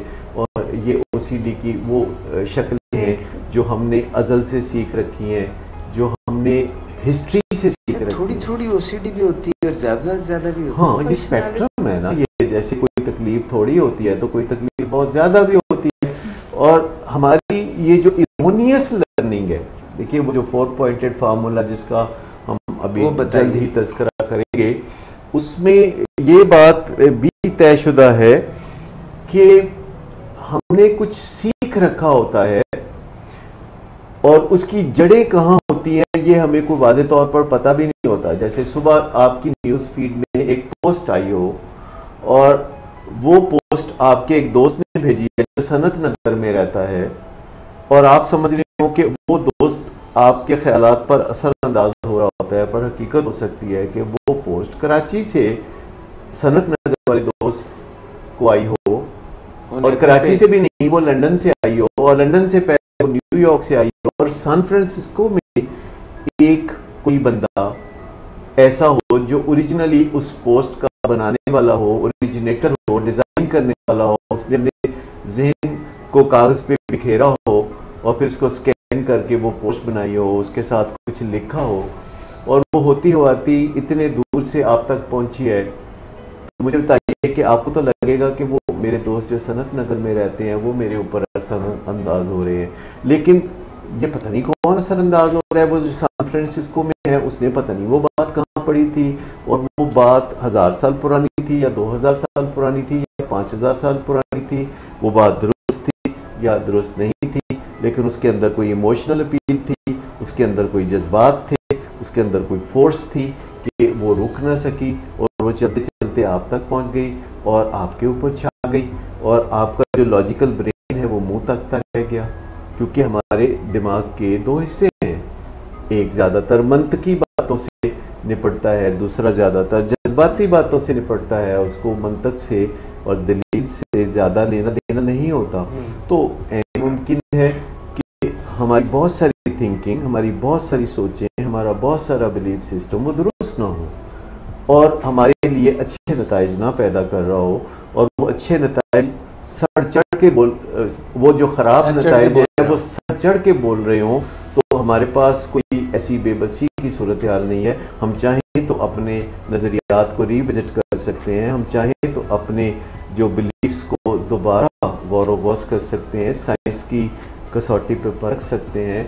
अगर वो हमें फ़ायदा नहीं दे रहे तो हम उनको ऐसे नज़रियात से बदल सकते हैं कि जो हमें फ़ायदा दें। तो मेजॉरिटी अगर वो बात कह रही है कि ये बिल्कुल रिविजिट ना करो, ये मुस्तनद, वो मेजॉरिटी जो चीज़ करती है वो नॉर्मल होती है, और हर वो चीज़ जो नॉर्मल होती है वो दुरुस्त नहीं होती, आप ये कह सकते हैं। और दुनिया में अभी तक सिक्का राइजुल वक्त तो यही है कि ज़्यादा लोग जो कहते हैं उसे हम दुरुस्त मान लेते हैं, और इसमें हम शक भी करते हैं कि ज़्यादा लोग ज़रूरी नहीं कि दुरुस्त करें। लेकिन डेमोक्रेसी जो है वो यही कहती है कि और भी अच्छे तरीके होंगे दुनिया में नताइज तक पहुंचने के लिए, लेकिन बाय फॉर डेमोक्रेसी या ज़्यादा लोग जो कहते हैं फिलहाल हम उसको दुरुस्त मान लेते हैं, और कल को हमारे पास कोई बेहतर कसौटी आ जाए किसी चीज़ को दुरुस्त या गलत मानने के लिए, तो फिर हम उसकी तरफ रुजू करेंगे। आज भी अगर हज़ारों लाखों करोड़ों अरबों लोग भी कहें कि जो न्यूटन के लॉज हैं वो गलत हैं, तो आप नहीं मानेंगे, क्योंकि साइंस ने साबित कर दिया है कि नहीं, न्यूटन के जो 3 कवानीन हैं हरकत के वो दुरुस्त हैं। अब कितने भी लोग कहें तो आप नहीं मानेंगे, लेकिन जिन बातों को साइंस ने अभी साबित नहीं किया जी, उन बातों के बारे में मेजॉरिटी जो कहती है वो उसकी अथॉरिटी है। लेकिन जिन बातों को साइंस ने साबित कर दिया है, जैसे ग्रेविटी की एक फोर्स होती है, साइंस ने उसको साबित कर दिया है, तो आप उसके पीछे चलते हैं। जैसे स्मार्टफोन से आवाज़ एक जगह से दूसरी जगह बिजली की रफ्तार से, यानी 1,86,000 मील फी सेकंड की रफ्तार से जा सकती है, तस्वीर भी जा सकती है, और कोई कहे कि नहीं ऐसा नहीं हो सकता, तो आप नहीं मानेंगे, क्योंकि अपने अपने हवाले से खमसा से ऐसा देखा। OCD जिसे हम एक डिसऑर्डर कहते हैं, और उसको ऑर्डर में लाने के लिए हम कुछ ना कुछ ऐसी तजावीज़ दे सकते हैं कि अगर आप उन्हें अपनी ज़िंदगी का ऐसे हिस्सा बनाएं जैसे कि वर्जिश या अच्छा खाने पीने का अंदाज या मतवाज़न तर्ज़ ज़िंदगी या रिलेशनशिप में इतदाल, या जैसे गुस्सा ना करना, ये जानना कि गुस्सा हराम होता है, गुस्सा गलत होता है, गुस्सा जो है अकल को खा जाता है, तो ये बातें सब हम समझते हैं, तो फिर हम गुस्से को हटाना चाहते हैं, या गुस्से में हम अपने आप को रोक देते हैं। हम कहते हैं कि जी कुछ ठहर जाते हैं, कल देखा जाएगा, आज गुस्सा बहुत है, बात किसी नतीजे पे नहीं पहुंच रही, तो कल हम इंशाल्लाह 2 बजे फिर वापस बैठेंगे। फ़िलहाल इस गुफ्तगू शनीस से हम एग्ज़िट कर जाते हैं, कल हम री एंटर होंगे, तो इंशाल्लाह उस दौरान हमारे ज़हन में कोई अच्छी तजावीज़ भी आएंगी जी। अब आइए उस फार्मूले की तरफ जिसे पहले हमने 4 स्टेप्स का फार्मूला करार दिया था और अब उसको हमने 5 बना दिए हैं, क्योंकि एक तामीर नौ का, अपनी तामीर नौ का जो स्टेप है वो हमने उसके साथ शामिल कर बताएं। उसकी क्यों ज़रूरत पेश आई वो हम बाद में बताते हैं, लेकिन उस फार्मूले का जो पहला नुक्ता है, जो ओसीडी में आपके काम आ सकता है, जो गुस्से में आपके काम आ सकता है, जो एडिक्शन में आपके काम आ सकता है, यानी जहाँ भी आपकी बेटर जजमेंट एक कमज़ोर आवाज़ की तरह नहीं, नज़ार आवाज़ की तरह अंदर से आ रही है, जोर नहीं पकड़ रही, तो जैसे आप जानते हैं कि पराठे ज़्यादा फड़का रहे हैं आप तो फिर भी आप रुक नहीं पा रहे, आपको पता है कि ये गलत तर्ज़ अमल है, आखिरकार इससे मुझे नुकसान होगा।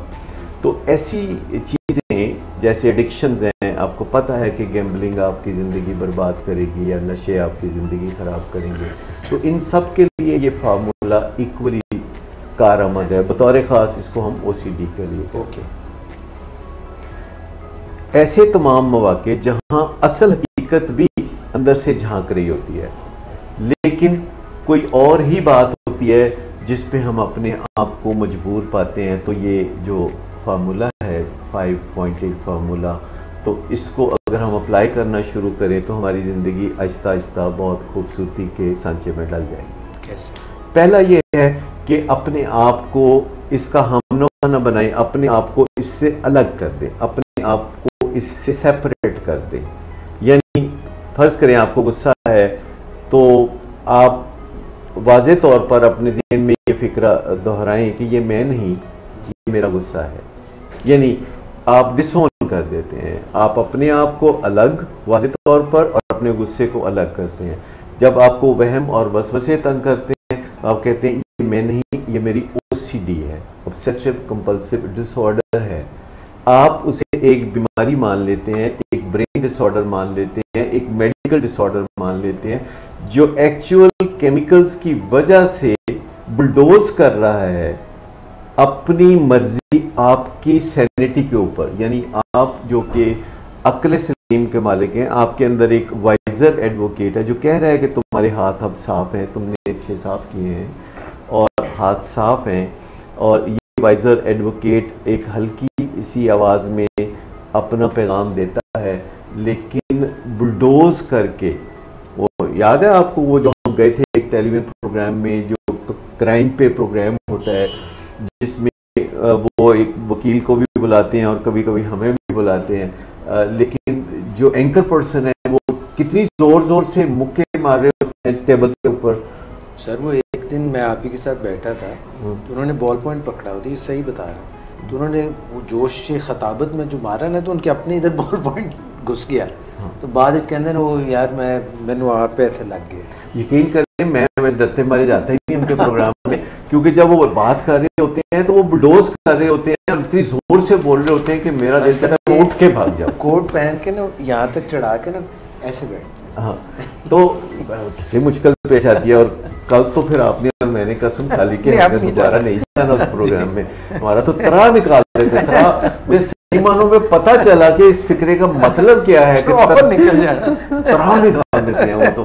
अच्छा, ये जो हमारे अंदर जो ब्रेन डिसऑर्डर होता है ना, ये भी तरह निकाल देता है। सही। मतलब इतना बुलडोज करता है, पर हमें समझ लेना चाहिए अच्छी तरह से, बबांगे दोहल कह देना चाहिए कि ये मैं नहीं, ये मेरी ओसीडी है, ये मेरा ब्रेन डिसऑर्डर है, ये मेरा जो मेडिकल डिसऑर्डर है, ये एक्चुअली कोई सैलाब है, कुछ केमिकल्स का जो बहा चला जा रहा है और बहा के ले जाएगा मेरी मर्जी को, और मैं इसे रद्द नहीं कर सकता, मैं इसे सनब नहीं कर सकता।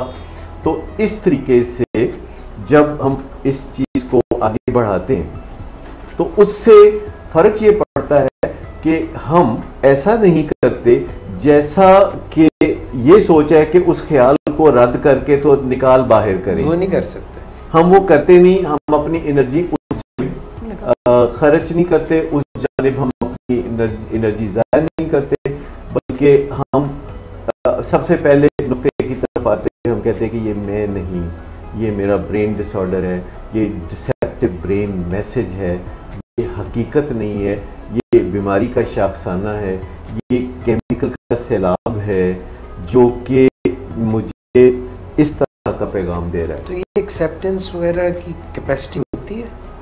आहिस्ता आहिस्ता आ जाती है जब आप दोहराते रहते हैं। मेरे एक क्लाइंट हैं जो कि मौसीकार हैं, उन्होंने अपने लिए एक बहुत ज़बरदस्त 1 मिनट का गाना बनाया है जिसमें वो बुनियादी तौर पर जो फ़िक्रा है, जिसे टेप का मिसरा कहते हैं, वो है कि ये मैं नहीं, ये मेरी OCD है।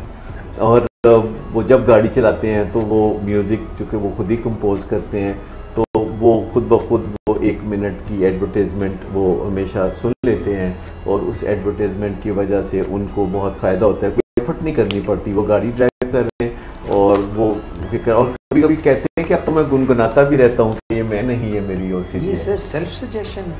ये सेल्फ सजेशन है, ये प्रोग्रामिंग है और इससे आप अपनी ब्रेन केमिस्ट्री को बदल सकते हैं। अच्छा, जो दूसरा नुक्ता है जी, आप कुछ कहना? जी मैं सर ये सवाल पूछना चाह रही थी कि जैसे आपने कहा कि ये बार बार कहना पड़ता है, तो मेरे ज़हन में पहले एक सवाल आ रहा था और मेरे ख्याल में इसका आंसर यही है कि ये एक रेस्टलेसनेस क्रिएट करती है ये बीमारी, यानी बेचैनी बहुत, यानी ख्याल का बार बार आना, और जब आप अपने आप को रोकते हैं तो वो इतनी ज़्यादा बेचैनी होती है कि आप कर देते हैं।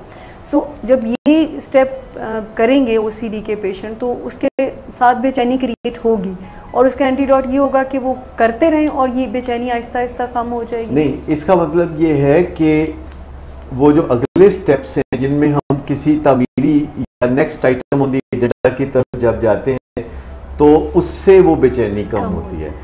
क्योंकि अगर हम वो काम नहीं करेंगे जिसकी हमने पहले से ठान रखी थी, तो इस बेचैनी के साथ वो काम ना करने की बेचैनी भी शामिल हो जाएगी। यानी सारे स्टेप्स करने बहुत ज़रूरी, सारे स्टेप्स करने बहुत ज़रूरी हैं, क्योंकि एक स्टेप नेचुरली आपको अगले स्टेप की तरफ ले जाता है। जो पहला स्टेप है कि मैं नहीं, ये मेरी OCD है, और इस चीज़ को आप बबांगे दहल बार बार दोहराते हैं कि ये कोई बीमारी की सिचुएशन है और आपका इससे कोई लेना देना नहीं है, ये आपका अपना नजरिया नहीं है, ये आप पे थोपा जा रहा है। ठीक।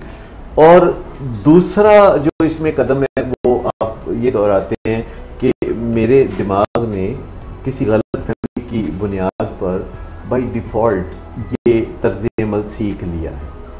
यानी आप उसमें किसी को वाज़ेह तौर पर ब्लेम नहीं करते, आप उसमें अपने आप को भी एग्जोनरेट कर देते हैं कि ये मैंने नहीं कोई मनसूबा बनाया था, ये पता नहीं कहाँ से कोई ख्याल उड़ता उड़ता मेरे दिमाग में इस तरह घर कर गया कि अब मैं मजबूर पाता हूँ अपने आप को इसके लिए।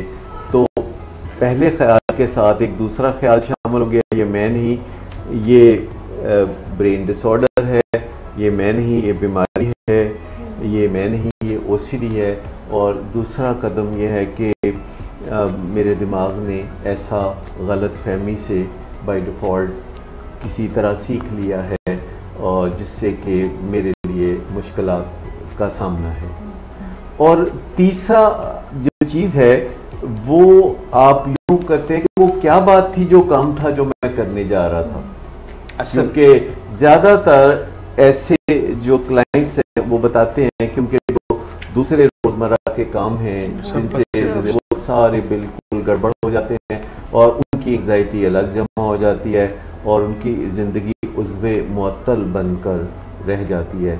तो फिर वो अपने लिए वो काम जो डू लिस्ट थी उनकी, जो उन्होंने काम करने थे, जो 2 तरह के हो सकते हैं, एक रोज़मर्रा ज़रूरी काम हो सकते हैं, एक रोज़मर्रा के अशगाल हो सकते हैं, हॉबीज़ हो सकती हैं जो करना हम पसंद करते हैं और जो हमें अट्रैक्टिव भी फील होते हैं, तो वो भी इस लिस्ट में शामिल हैं कि या तो जो डू लिस्ट में काम है आप वो करते हैं, जैसे कि नहाना धोना, तैयार होना, बच्चों को स्कूल छोड़ के आना या खाना पकाना या दफ्तर का काम करना, अपनी ड्यूटी करना, या फिर ऐसे भी काम हो सकते हैं जिनमें मज़ा आता है, जैसे कि सेल फोन में न्यूज़ फीड देखना या कुछ इस तरह की चीज़ें जो हैं जो आपने डिज़ाइन कर रखी होती हैं कि जब भी मुझे ये तंग करेगी OCD तो मैं इसका, यानी क्योंकि OCD एक तकलीफदेह चीज़ है तो उसका मुकाबला एक मज़ेदार चीज़ से करना है। तो ये लारा लगा के आप यूँ करते हैं कि मैं थोड़ी बाद में तुम्हारी तरफ आता हूँ, इस वक्त ये काम मैं कर लूँ। यानी ये लारा आप अपनी ओसीडी को लगाते हैं और आप उसको स्नब नहीं करते, उसको रद्द नहीं करते, उसको पीछे धक्का नहीं देते, बल्कि आप कहते हैं कि जरा प्लीज ठहरो। जैसे माँ को बच्चे तंग करते हैं तो माँ कहती ठहरो, मैं देती हूँ तुम्हें वो चीज़ जो तुम मांग रहे हो, लेकिन ये पहले मैं ये काम कर लूँ। जिस तरह रिक्शे का दरवाज़ा पे कई जगह लिखा होता है ज़रा प्लीज़ हॉली, हॉली जमा करो। अच्छा, तो उसमें जब ये लारा लगाते हैं तो हमारा जो ह्यूमन ब्रेन है, जब हम दूसरों को लारा लगाते हैं तो वो भी टल जाते हैं, और जब हम अपने दिमाग को लारा लगाते हैं तो वो भी टल जाता है। तो हम वो काम करने बैठ जाते हैं जो कि एक्चुअली हमारी टू डू लिस्ट में था, या जो हमारा बहुत पसंदीदा काम था, जिसमें हमें लुत्फ़ आता है या मज़ा आता है, तो हम वो करने बैठ जाते हैं। और उसके बाद हम वापस अपने वादे के मुताबिक आते हैं और अपने ब्रेन के इस मामले की तरफ तवज्जो देते हैं, जो ओसीडी है उसकी तरफ तवज्जो देते हैं, और देखते हैं कि उसका जोर टूटा है कि नहीं, क्योंकि असेस करें, रीअसेस करते हैं, रीवैल्यूएट करते हैं कि वो जोर टूटा कि नहीं उसका। क्योंकि जब वक्त गुजरता है, मिसाल के तौर पर आपने कोई 45 मिनट्स कोई और ज़रूरी काम निपटाया है जो कि रिवॉर्डिंग भी है, जो कि फ़ायदा भी है, तो फिर आपको वापस जब जाके आप देखते हैं, जैसे अगर फर्ज करें आपको बड़ी तलब लगी हो पिज़्ज़ा खाने की, और फिर आप कहते हैं अच्छा इसके बारे में देखते हैं कि क्या करना है, मैं पहले ज़रा वो फलां काम तो कर लूँ, तो आप 1 घंटा वो काम करते हैं जो आपका पसंदीदा भी है। जैसे कि आप कोई फ़िल्म देखते हैं जो आपने पहले सोचा हुआ था कि आप देखेंगे, और फिल्म देखने के बाद आप वापस आते हैं कि वो पिज़्ज़ा का क्या ख्याल है, फिर तो आपको बाज़ औक़ात हैरत होती है कि आपको पिज़्ज़ा बेमानी लगने लगता है, उसकी वो जो क्रेविंग ज़ोरदार पहले थी वो हट गई है। और अगर ऐसा हुआ हो तो आप अपने आप को शाबाश देते हैं, अपनी कामयाबी पे आप नाज़ा होते हैं। लेकिन अगर आपको अब भी वही ओसीडी तंग कर रही है, वही ऑब्सेशन और वही कंपल्शन का सामना है, तो आप 1 मोर टाइम सारा इस साइकिल में से फिर गुजरते हैं, और फिर आप किसी ना किसी आप अपने काम निपटाते रहते हैं। जब आप अपने काम निपटाते रहते हैं तो आपकी ज़िंदगी में बेबसी उस तरह ज़ोरदार तरीके से हमलावर नहीं होती, क्योंकि आपकी जो ज़िंदगी की गाड़ी है वो बहरहाल चल रही है।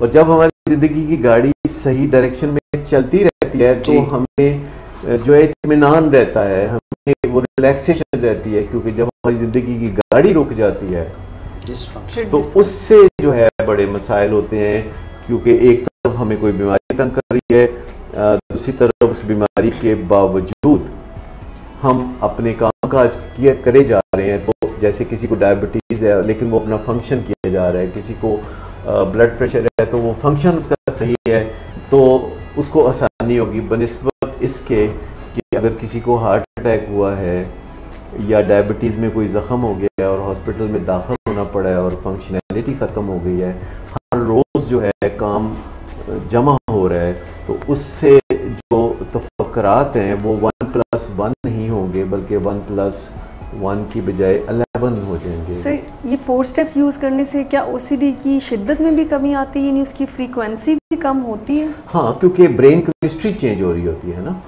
जब आप कोई और काम करते हैं, क्योंकि प्रैक्टिकली आपने ओसीडी के यानी जो ऑब्सेशन है उसका अगर आप कुछ नहीं कर सकते लेकिन कंपल्शन को आप डिले करते हैं तो आप वो जो केमिकल साइकिल है उसका जोर तोड़ देते हैं, और वक्त गुजरने के साथ साथ आपके ब्रेन में यानी केमिस्ट्री में चेंजेस आनी शुरू हो जाती हैं और जोर टूटना शुरू हो जाता है। जैसे सैलाब का जब जोर टूटता है, एक सैलाब आ रहा होता है, एक सैलाब वापस जा रहा होता है, तो जो सैलाब की मैनेजमेंट करने के लोग हैं वो बहुत अच्छी तरह से जानते हैं कि जब सैलाबी रेले आ रहे होते हैं वो कहते हैं एक रेला और आ रहा है, लेकिन फिर जब पीछे जोर टूट जाता है तो वो कहते हैं अब हम आराम से अपना काम कर सकते हैं। और उसके लिए ज़रूरी है कि हमारे ज़िंदगी के दीगर जो शोबे हैं मुतासर ना हो, अगर हम उनको मुतासर होने से बचा लेते हैं तो OCD बजाते खुद उसका फिर जोर टूटना शुरू हो जाता है। अब आइए 5वें स्टेप जी, तामीर नौ वाला, तामीर नौ का स्टेप है। आप यूँ समझे कि ये डिसऑर्डर है जो किसी ना किसी तरीके से हमारी किसी कोताही के बगैर, या कम से कम हम जानते नहीं कि कौन सी कोताही से ये डिसऑर्डर इस तरह हमारे ज़िंदगी में हलचल मचा रहा है। तो हम इस 4 पॉइंटेड फार्मूले के हवाले से उसकी शिद्दत बढ़ा देते हैं, उस पर एक तरह से काबू पा लेते हैं। तो फिर 5वां कदम यह है कि उसे पॉलिश करें, संवारें और तामीर नौ करें। तामीर नौ का मतलब ये है कि हम अपने दिमाग के अंदर जो सलाहियतें हैं, जो ह्यूमन स्किल्स हैं, जब हम इंसान के दिमाग की सलाहियतों की बात करते हैं तो उसमें एनिमल स्किल्स शामिल नहीं होती, अगरचे इंसान में एनिमल स्किल्स भी होती हैं। इंसान भी मुर्गों की तरह चोंचें लड़ाते हैं, हालांकि वो मुर्गे नहीं होते, और इंसान भी एक दूसरे के साथ हाथापाई करते हैं, हालांकि वो बातचीत कर सकते हैं, डायलॉग कर सकते हैं। ह्यूमन स्किल्स जिनको हम कहते हैं, जिनको उर्फ़े आम में एग्जेक्टिव स्किल्स भी कहा जाता है, जो कि तकरीबन 1 दर्जन है। और इसमें एक स्किल ऑर्गेनाइजेशन की भी है कि हम अपने ख्यालात की ऑर्गेनाइजेशन कैसे करते हैं, हम अपने ख्यालात को वैलिडेट भी करते हैं। देखिए, हमारी आम जिंदगी में ख्यालात को वैलिडेट करने का कोई ख़ास रुझान नहीं पाया जाता, जिससे कि बड़ी कबाहतें पैदा होती हैं। लेकिन अब दुनिया बदल रही है। आप बैठे बैठे किसी से कोई बात करते हैं, कोई आप अपनी तरफ से फैक्ट बयान करते हैं, लेकिन दूसरा से एग्री नहीं करता, तो वो आपके सामने बैठे बैठे अपने स्मार्टफोन पे गूगल पे जाके क्रॉस चेक करता है और आपको कहता है कि जो बात आप कह रहे थे वो दुरुस्त नहीं। हकीकत में जो दुरुस्त बात है वो ये है, जो कि कोई तारीखी बात हो सकती है, कोई फिजिक्स केमिस्ट्री की बात हो सकती है, कोई फैक्ट हो सकते हैं। मिसाल के तौर पर कोई आपको कहता है कि आप केला खाया करें, इसमें विटामिन सी बहुत ज़्यादा होता है, तो आप क्या करेंगे? मैं कहूँगा सर मिर्च खाया करें, कि मिर्चें खाने के बाद बंदा करता है, सीसी करता है। आप फौरी तौर पर अपने स्मार्टफोन पे जाएंगे और आप देखेंगे कि विटामिन सी केले में होता है या किसी और चीज़ में होता है, तो वहाँ से जो आपको मिलेगा कि केले में तो पोटेशियम होता है और विटामिन सी ऑरेंज में होता है और लेमन में होता है। अच्छा, जब आप क्रॉस चेक इन चीज़ों को बड़ी आसानी से करते हैं और साइंटिफिक फैक्ट्स होते हैं जो कि यूनिवर्सिटीज़ बयान करती हैं, यूनाइटेड नेशन बयान करती है, WHO बयान करती है, ऑथेंटिक वेबसाइट्स बयान करती हैं। देखिए, इंटरनेट का मतलब ये नहीं कि हर चीज़ जो वहाँ है वो दुरुस्त है। इंटरनेट पे तो बम बनाने के तरीके बहुत अच्छे लिखे हुए हैं, पता है? अच्छा सर। हाँ, इंटरनेट पे तो हर अच्छी बुरी बात मौजूद होगी। आपको अच्छी बात, this is how we use it. So अपनी ज़िंदगी को संवारना, 7 habits of highly effective people. अगर आप अपनी ज़िंदगी को संवारना चाहते हैं तो स्टीवन कवी, अल्लाह उन्हें करवट जन्नत नसीब करे। दुनिया में आदतों के बारे में 30 साल पहले कोई मवाद मौजूद नहीं था। He was the Pioneer. हैरत अंगेज़ तौर पर पिछली सदी के आखिर में अगर आप लाइब्रेरियों में जाते तो आपको कीड़े मकोड़ों के हालात ज़िंदगी पर बेपनाह किताबें मिलती थी, लेकिन इंसानों को आदतें कैसे अच्छा या कामयाब या बुरा या नाकाम और तकलीफ़ में कैसे मुब्तला करती हैं इल्लतें, तो उस पर स्टीवन कवी ने बहुत ज़बरदस्त काम किया। और फिर उसके बाद आदतों पे बहुत सा काम हुआ। चार्ल्स डुहिक का काम बहुत अच्छा है कि आदतें डालते कैसे हैं, आदतें हटाते कैसे हैं। सो आप जो पावर ऑफ हैबिट है या स्ट्रक्चर ऑफ हैबिट है उसके ऊपर काम करना शुरू कर दें तो बैकग्राउंड में जो OCD है या गुस्सा है या मूड डिसऑर्डर है या मसाइल हैं वो ठीक होने शुरू हो जाएंगे। और अगर आप कोशिश करें कि अपनी ज़िंदगी में ह्यूमन स्किल्स को बढ़ाना शुरू करें, जैसे स्ट्रेस मैनेजमेंट है, थॉट ऑर्गेनाइजेशन है, जैसे सस्टेन्ड अटेंशन है कि तवज्जो से बात सुनना, और फ्लेक्सिबिलिटी है कि आप लोगों से तालमेल बनाने के लिए फ्लेक्सिबल होते हैं, रिजिड नहीं होते।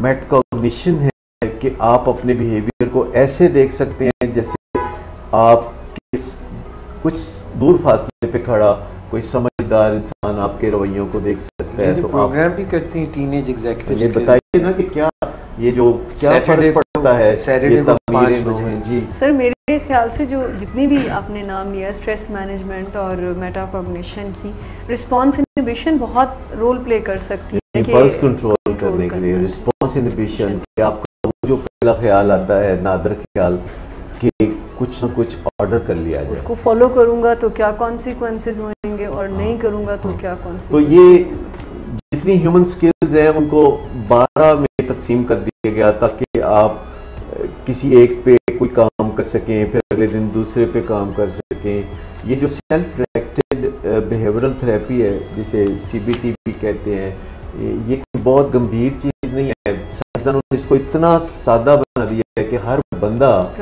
थेरेपिस्ट है अपना। और कोग्निटिव का मतलब है जो उसके दिमाग में इल्म की शम्मा रोशन करे। ठीक। और बिहेवियर का मतलब है जो चीज़ें नापी तो ली जा सकती हैं, जो देखी जा सकती हैं। थेरेपी का मतलब है जिससे कि आप इंसानी तकलीफ़ों को दूर करके आसानियाँ पैदा करते हैं। सो सबसे पहले अपने ख्यालों को क्रॉस चेक करें, उसके बाद आप अपने मूड को चेक करते रहें। जैसे मूड चेक, आप हर 1 घंटे बाद अपने दिल में सोच सकते हैं कि मेरा मूड कैसा है और मैं इसको थोड़ा सा बेहतर कैसे बना सकता हूँ विल पावर के ज़रिए।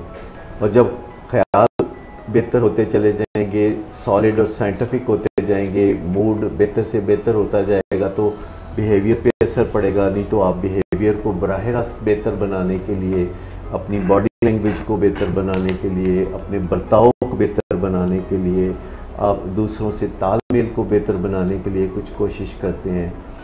और चौथी चीज़ जो है वो आप अपनी इन्वायरमेंट को अच्छा बनाते हैं, जिसमें ताल्लुकात भी शामिल है, जिसमें आप अपनी ज़रूरत की चीज़ों को ऑर्गेनाइज करते हैं कि चाबियां कहाँ रखनी है ताकि बार बार ना ढूंढते फिरें, और आप अपनी ऐनक कहीं रख के ना भूल जाएं। रिमोट कंट्रोल की तरह आप बंद आंखों से हाथ बढ़ाएं और रिमोट कंट्रोल आ कई लोग तो सर कहीं दिल रख के भूल जाते हैं। हाँ, ये भी होता है और ये लोग बड़े तंग होते हैं। मैं आपको समझो अपने दिल को, वो कहते हैं इस दिल के टुकड़े 1000 हुए, कोई यहाँ गिरा कोई वहाँ गिरा। तो दिल बहुत कीमती चीज़ है, इसको बड़ा संभाल के अपने पास रखना चाहिए, देना नहीं चाहिए किसी को। ये देने की चीज़ नहीं है, ना तो देने का ना लेने का, ना देने का है ना लेने का है। सो अगर हम इस तरह चले कि अपने एनवायरनमेंट को अच्छा बना के रखें, अपनी एनवायरनमेंट को कंड्यूसिव बना के रखें कि जो हमारे लिए सहूलत का बायस हो, और फिर अगर हमें कोई तकलीफ़ है, कोई सिम्टम है, कोई एंग्जाइटी है या कोई मसला है या कोई बुखार है या गला ख़राब है या घुटने में दर्द हो रहा है या कुछ हो रहा है, तो सिम्टम्स हैं तो उनके ऊपर भी तवज्जो दें। तो ख्याल, मूड, बिहेवियर, एनवायरनमेंट और सिम्टम्स, इन पांचों पे अगर आप तवज्जो देते हैं तो ये है CBT, A short course in CBT।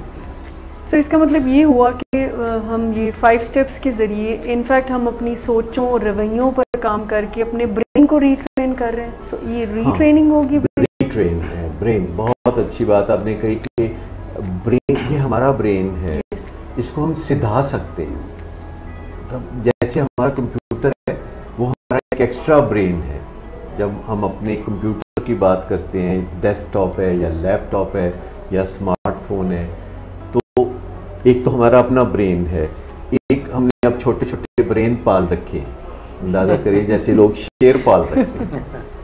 मैं जानता हूँ लाहौर में एक साहब है, उन्होंने शेर पाल रखे, एक साहब है उन्होंने अजदहा पाल रखे। कहने लगी थी लोग सांप पाल रहे हैं। तो आप अंदाजा करें कि जो हमने ये दिमाग पाल रखे हैं, जो डेस्कटॉप है, ये हमारे ब्रेन के साथ अब एक और ब्रेन है जो एक्स्ट्रा हम खरीद के रख लेते हैं। तो जब हम बाजार से ये ब्रेन खरीद के रखते हैं यानी कंप्यूटर खरीद के रखते हैं अपने डेस्क पे, तो हम अगला काम क्या करते हैं, हम उसे सिधाते हैं, सॉफ्टवेयर डालते हैं उसमें। और जब हम सॉफ्टवेयर डालते हैं अपनी मर्जी के ऐप्स, अपनी मर्जी के ऐप्स डालते हैं अपने स्मार्टफोन में, जो हमें याद कराते हैं कि जनाब ये फलां काम करने का वक्त हो गया है, या आप इसको यूँ कर लीजिए, आपने 400 कैलोरीज खाई हैं तो इनको इसमें फीड कर दीजिए ताकि आप बेतहाशा खाने से बच जाएं। तो एप्लीकेशन हैं, ये एक्चुअली छोटे छोटे ब्रेन्स हैं जो कि आपकी मदद करते हैं। और पहले इंसान वो काम किया करते थे अपने ब्रेन से, अब इंसानों ने ब्रेन बना लिए हैं, उनसे काम करते हैं। तो मुझे बताइए कि जब आपका डेस्कटॉप हो तो उसमें किसकी मर्जी का सॉफ्टवेयर होना चाहिए? मेरी मर्जी का। हाँ, फिर उस सॉफ्टवेयर में इम्प्रोवाइजेशन अगर आ जाए, आपको पता चल जाए उसका नया वर्जन आ गया, I'll go for it. ठीक है, you will go for it. तो जो हमारा ब्रेन है, इस बेचारे ने क्या कसूर किया है कि इसमें आप पुराने सॉफ्टवेयर डाल दें, फरसूदा, और उनसे गुजारा करें, उनको मुकद्दस भी समझें, और आप पसमानदगी और बदहाली में हों और फिर आप कुछ करें भी ना। तो इससे कहीं बेहतर नहीं है कि आप अपने जो ब्रेन है सबसे पहले उसमें जो सॉफ्टवेयर हैं और वो अच्छे हों और वो बेहतर हों और वो ज़बरदस्त हों और वो साइंटिफिक हों, तो आप ये काम करें और फिर आपको पल पल दाएं बाएं बिखरे हुए ब्रेन नज़र आते हैं जो स्मार्टफोन की शक्ल में है, या आपका टेलीविज़न है, या आपका डेस्कटॉप है। तो ये सब वो ब्रेन हैं जो कि आपके ताबे हैं, आपके ब्रेन के ताबे ब्रेन हैं। तो ब्रेन्स की ये जो फौज सफ़र पहुँच जाए आपकी ज़िंदगी के साथ कितने खूबसूरत नताइज पैदा करें। So if we learn something which is not producing results, we can unlearn it and we can relearn stuff that will produce results and give productivity. Exactly. बिल्कुल, अल्लाह आपका भला करे कि जो चीज़ हमारे लिए कारआमद नहीं है और टाइम एंड अगेन हम रोते कुरलाते हैं, परेशान होते हैं, तो हमें समझ लेना चाहिए there is something intrinsically wrong with that. तो हमें उसको बदलने में कोई भी कोताही और देरी नहीं करनी चाहिए, बल्कि हमें आगे बढ़ के अपने लिए आसानियाँ पैदा करनी चाहिए। सर, ओसीडी का एक मुझे ये भी पहलू नज़र आया कि जिसमें लगते तो आप बिज़ी हैं, जिन लोगों को काम तो कुछ हो रहा है पर नतीजा कुछ नहीं।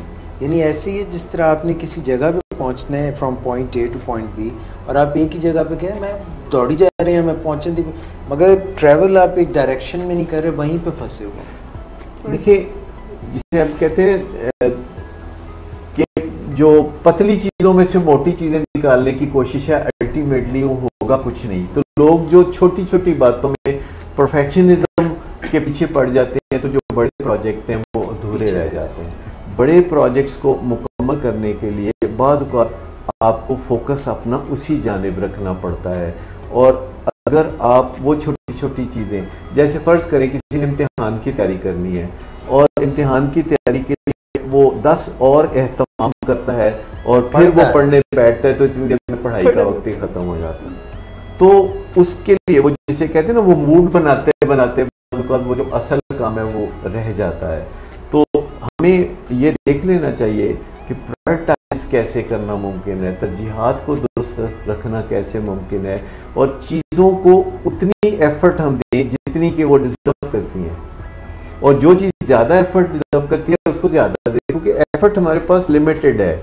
और अगर हम वो एफर्ट छोटी मोटी चीज़ों पे, पैटी चीज़ों पे वो एफर्ट दे देंगे, तो फिर जो असल प्रोजेक्ट है वो अधूरा रह जाएगा। इसमें एक जो एग्जेक्टिव्स करते हैं वो ये है कि वो डेलीगेट करते हैं काम अपने मातहतों की तरफ, जिससे कि उनकी महारत में इजाफा होता है और उससे एफिशिएंसी मिलती है एग्जेक्टिव्स को, जो आगे नए प्रोजेक्ट्स पे काम करते हैं। शुमाइला, मेरा ख्याल है प्रोग्राम जो है वाइंड अप कर लें। काफ़ी जो है हमने तवील सैर हासिल गुफ्तगू की है, क्योंकि मेरे जहन में जो है ना मुनीर न्याजी का एक शेर आ गया, अज दा दिन भी एवं ही लंघिया कोई भी कम ना होया, ना मैं पढ़ी नमाज ना जाम शराब दा पीता, ना मिलिया मैं खलकत नाल ना याद खुदा नू कीता, पूरब वालों चढ़िया सूरज पच्छुमान खलोया, अज दा दिन भी एवं ही लंघिया कोई भी कम ना होया। सर, आज हमने लर्न किया कि जो 5th स्टेप को ऐड करके हम ओसीडी को और ज़्यादा स्ट्रॉन्ग। ये ओसीडी वालों की मुझे कहानी लगी है कि कुछ भी नहीं हुआ। ये तो है।